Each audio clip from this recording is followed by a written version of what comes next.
যতই খিদে লাগুক এরপরেও দেখা যায় সে খেতে চায় না। কেন রে? পৃথিবী তো কেউ দেখতে পায় না, এরপরও কেন আমি আপনি খাচ্ছি না? কারণ আমি আল্লাহকে ভয় করি আর আল্লাহর জন্য এটা রোজাটা রেখেছি, পৃথিবীর কারো জন্য নয়। কারণ মানুষ নামাজ পড়ে লোক দেখানি নামাজ হয়ে যায়। বিহাই এসে বিয়াহের সঙ্গে নামাজ পড়িলে মানে কত আল্লাহ ওয়ালা, অথচ নামাজ পড়ে না, খালি দেখিয়ে দিলে আমি নামাজ পড়ি। শুধু তাই নয়, লোক দেখানো দান হয়। তুই করলি রে, অমুকের বেটি দান করলে, অমুকের বেটা দান করলে, তা আমি কেন পারবো না? তোর থেকে কম আছি নাকি? দিয়ে দিলে। লোক দেখানি দান হয়, লোক দেখানি হজ হয়, লোক দেখানি ভালো ভালো ইবাদত হয়, কিন্তু রোজা কোনোদিন লোক দেখানো হয় না। এটা বরং আল্লাহকে খুশি করার জন্য মানুষ রোজাটা রাখে। যদি লোক দেখানো রোজা হতো তাহলে ও লোক করে কোনো সময় খেয়ে নিত। রোজা হোক আর না হোক দেখে লাভ নাই, লোক তো জানবে আমি রোজা আছি। কিন্তু মানুষ এটা করে না। কেন করে না?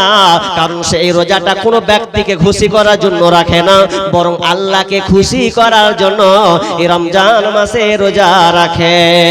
ভুলবো না, ভোলা যায় নাকি মাহে রমজানের স্মৃতি। এই মাসেতে কত ফজিলত জানো কি মুসলিম জাতি।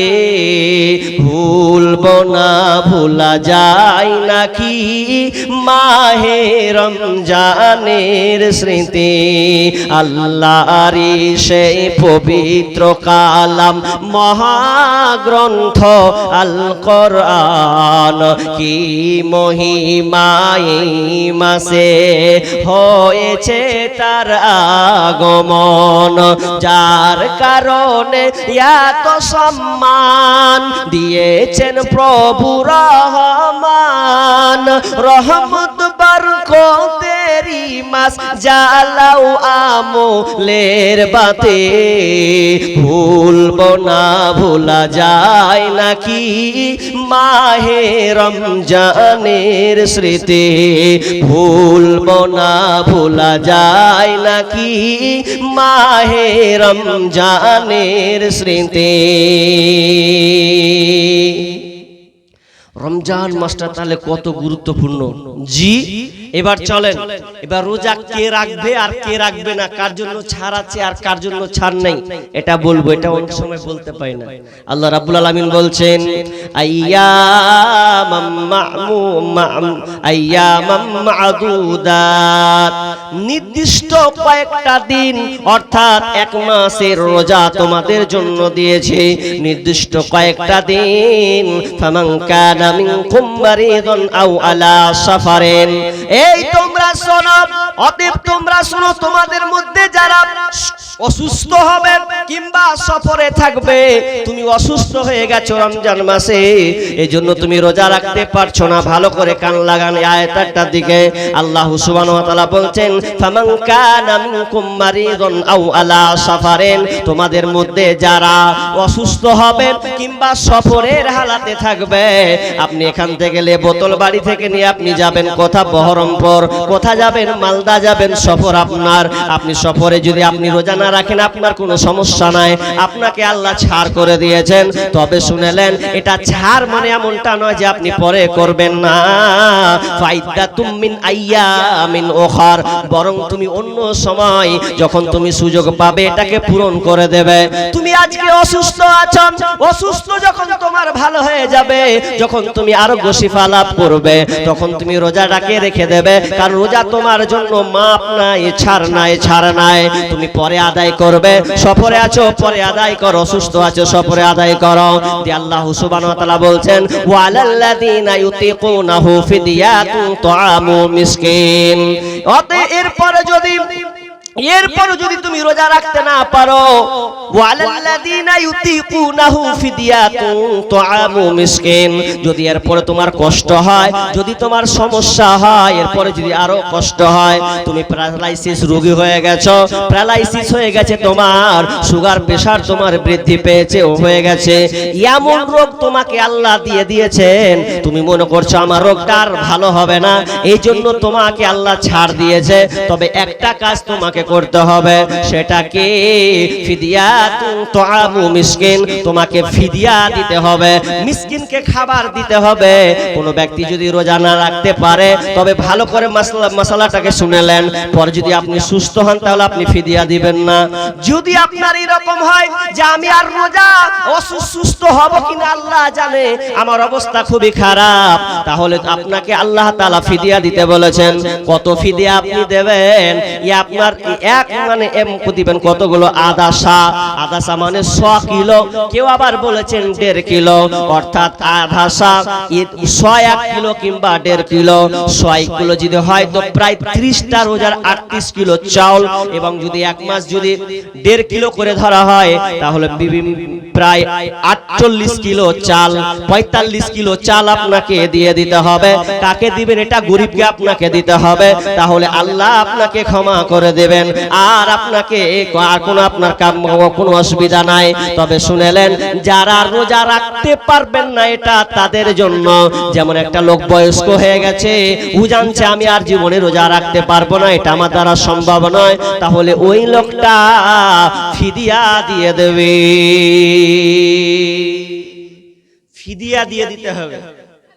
এখন কিছু লোক আছে যে রমজান মাসের যখন রোজা আসে, রোজার আগে ফের সুস্থ ছিল, চাঙ্গা হয়েছিল, রোজার আগে ভালো চাঙ্গাও, আর যেদিন দেখছে যে রোজা ঢুকছে তখন বলছে গ্যাস হয়ে গেছে, এখন গ্যাসের লেগে রোজা রাখবে না, মানে ও এখন গ্যাসের বাহানা দিছে।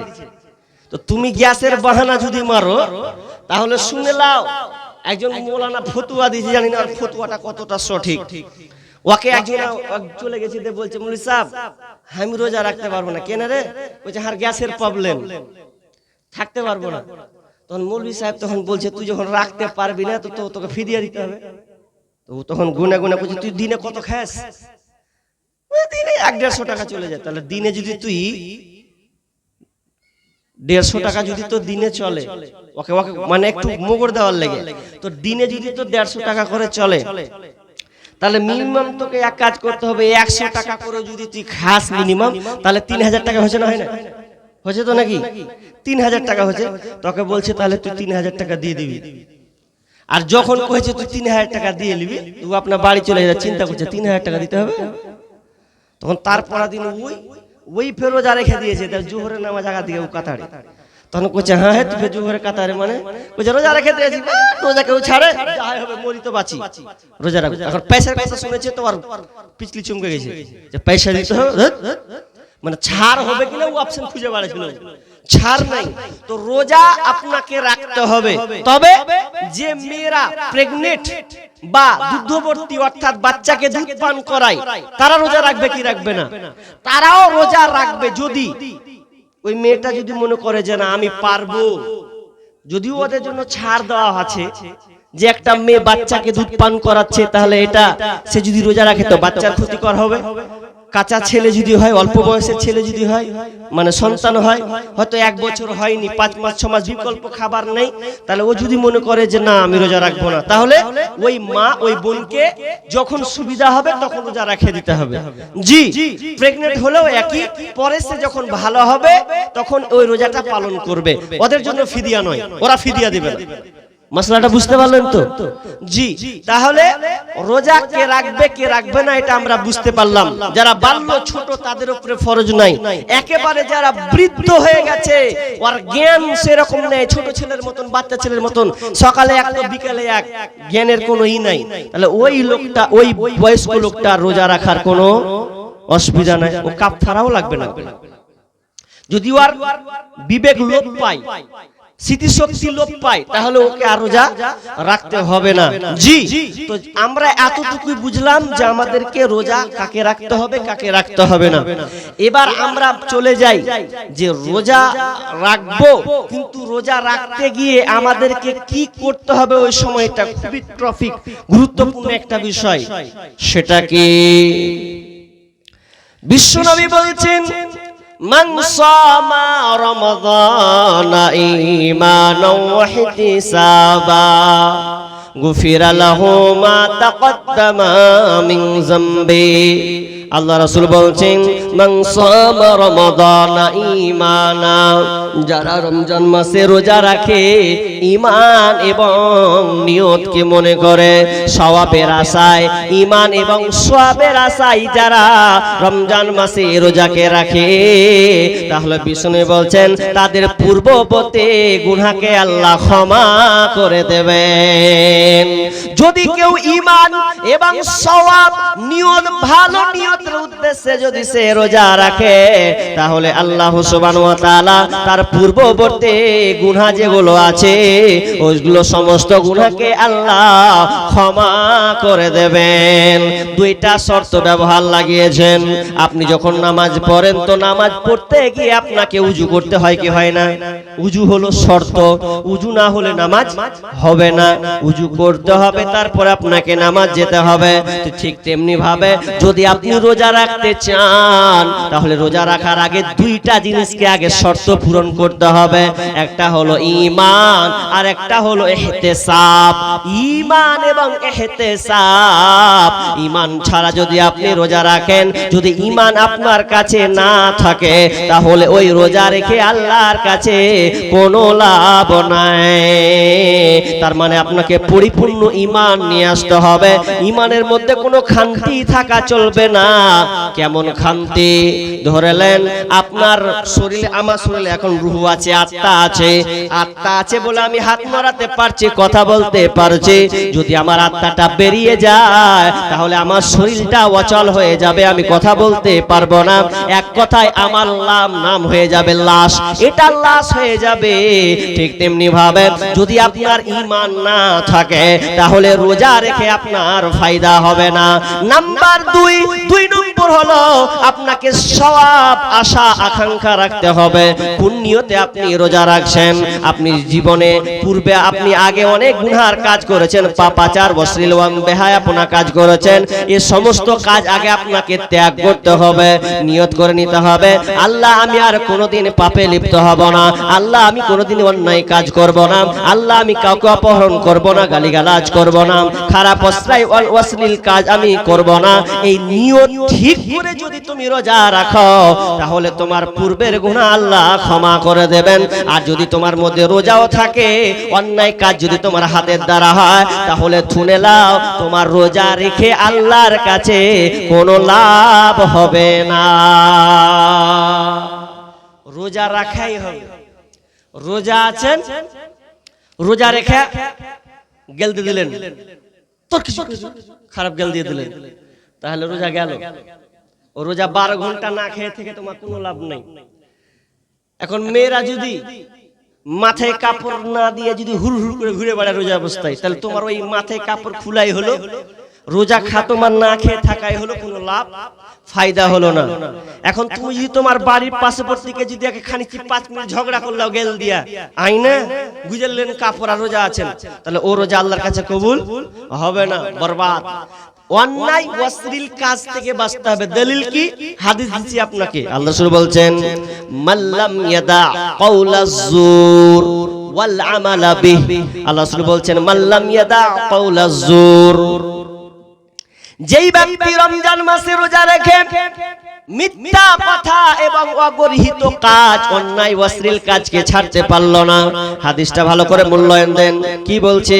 আল্লাহ রাসূল বলছেন যে ব্যক্তি রোজা রেখেছে আর রোজা রেখে অন্যায় কাজকে ছাড়তে পারল না, খারাপ অশ্লীল গরিহিত কাজকে ছাড়তে পারল না, মিথ্যা কথাকে ছাড়তে পারল না, তো আল্লাহ রাসূল বলছেন ফি আইয়াদা তুআমাহু ওয়া শারাবাহু, তাহলে ওই লোকটার না খেয়ে থাকা, অনাহারে থাকা আল্লাহর কাছে কোনো লাভ নাই, কোনো লাভ নেই। হাজি কষ্ট করে 12 ঘন্টা ধরে না খেয়ে থাকবে, লাভ নেই না, কোনো লাভ নেই। আপনি একটা ব্যবসায়ী, ব্যবসা করছেন, তো ব্যবসা করে আপনাকে কেউ জিজ্ঞাসা করলো কত দাম, আপনি বলছেন 100, আচ্ছা 80 টাকা দিবে না, 95 টাকা আমার কিনে আছে, তোমাকে আমি 80 টাকায় দিয়ে দেবো, অথচ মাল কমে নিয়েছে, মিথ্যা কথা বলে দিলে, তাহলে ও রোজা বাতিল, আল্লাহর কাছে গ্রহণযোগ্য নয়। রোজা অবস্থায় মিথ্যা কথা বলে যদি দেন, তাহলে আপনার রোজা আল্লাহর কাছে কবুল হবে না। আর কি? আপনি কাউকে অন্যায় ভাবে প্রতিহত করছেন, তাহলে অন্যায় যদি আপনার মিশে থাকে রোজার মাধ্যমে, তাহলে ওই রোজা আল্লাহর কাছে কবুল হবে না। অন্যায় কাজ, খারাপ কাজ যদি আপনার থাকে, আজকে আমরা খারাপ কাজ করি, অন্যায় কাজ করি, মোবাইলের মাধ্যমে আমরা অন্যায় খারাপ কাজ করি, করে কি করি না? মোবাইল দিয়ে ফেসবুক দেখি, রোজাও আছি, ফেসবুক চালাচ্ছি, ইউটিউব চালাচ্ছি, বিভিন্ন নাট্যকার দেখছি, সিনেমা দেখছি, বিভিন্ন হলিউডের যেন আমরা ছবি সিনেমা দেখছি, কে কি করলো না করলো এগুলো আমরা ফেসবুকের মাধ্যমে দেখতে থাকলাম। অথচ বেপরদার খারাপ জিনিস আছে, আমার চোখে পড়েছে, আমি এড়ালাম না। তাহলে শুনেলেন, ওই রোজা রেখে আমাদের কোনো ফায়দা হলো না, কারণ এটা খারাপ কাজ, এটা অন্যায় কাজ, এটা হচ্ছে অগরিহিত কাজ। তাহলে আপনি মোবাইল ঘেটে যদি ফেসবুক চালিয়ে আপনি সময়টাকে পার করে দেন, তাহলে আপনার রোজা রেখে কোনো লাভ হবে না। আজকে মোবাইলের মাধ্যমে আমরা অনেক অন্যায় অশ্লীল কাজ করছি, মোবাইলের মাধ্যমে মিথ্যা কথা বলে, মোবাইলের মাধ্যমে অনেকে গালিগালাজ করে, এমনকি যখন একলাই নির্জনে থেকে যায়, কেমন করে টাইম পাস করব, ওই জন্য মোবাইলটা চালাতে গিয়ে ইউটিউবে চালিয়ে দিলাম কোন একটা কিছু, ভালো কিছু আমরা দেখলাম না। আজকে বর্তমানে মানুষ ভালোর চাইতে খারাপটাকে প্রাধান্য দিয়েছে বেশি। মেয়েরা তো সবচাইতে পারদর্শী হলো, কোন একটা আপনার সিনেমা কিংবা সিরিয়াল কোনো কিছু হলো কিনা, এটা মেয়েরা সবচাইতে পারদর্শী। এমন তারা দেখতে বাহাদুর হয়ে গেছে, ছোট ছোট শর্ট ভিডিওগুলোকে তারা দেখছে এবং থামবে আপনার কিনা টুইটার বানাচ্ছে, অনেক কিছু তারা জিনিসকে, শর্টকাট জিনিসকে দেখছে। এভাবে যদি সময়টাকে পার করে দেন, তাহলে এই রোজাটা আল্লাহর কাছে কখনো মতে কবুল হবে না। ওই রোজা আল্লাহর কাছে কোনো লাভ নাই। তাহলে আমরা অত্র হাদিস থেকে এতটুকুই শিখলাম যে আপনি রোজা আছেন, তো রোজা যখন আছেন তখন আপনাকে অন্যায় ছাড়তে হবে, অশ্লীল পরিপূর্ণ আপনাকে ছেড়ে দিতে হবে, আপনি যেগুলো খারাপ কাজের সঙ্গে যুক্ত ছিলেন সব ছাড়তে হবে, তাহলে আল্লাহ আপনার পূর্ববর্তী গুনাহ মাফ করবে। অত সস্তা নয়। তাহলে হাদিসটা ওটাই বলতো, মান সামা রমাদানা গুফিরা লাহু মা তাকাদ্দামা মিন যামবি। ঈমান আর ইহতিসাব দুটো ছেড়ে দিতেন, ঈমান আর ইহতিসাব দুটাকে আল্লাহ রাসূল যোগ করেছেন। এই দুটা তোমার আগে শর্ত লাগবেই, তাহলে আল্লাহ তোমার রোজাকে কবুল করবেন, নচেত করবে না। তাহলে দেখুন আজকে বর্তমানে রোজা যে আমরা রাখছি কষ্ট করে, কিন্তু অন্যের সঙ্গে জড়িত আছি না নাই? মোবাইলে যে কত কি টাইম পাস করছি আল্লাহু আকবার। অনেক জিয়ং ছেলেকে দেখছি রমজান মাস যখন আসে কি করবে ও খুঁজে পায় না। অথচ আমার একটা বিষয় আছে, রমজানের পূর্ব প্রস্তুতি, রমজানকে আপনি কিভাবে স্বাগতম জানাবেন, এটা ইউটিউবে আমার মানে বক্তব্য আছে 1.5 ঘন্টা, যে আপনি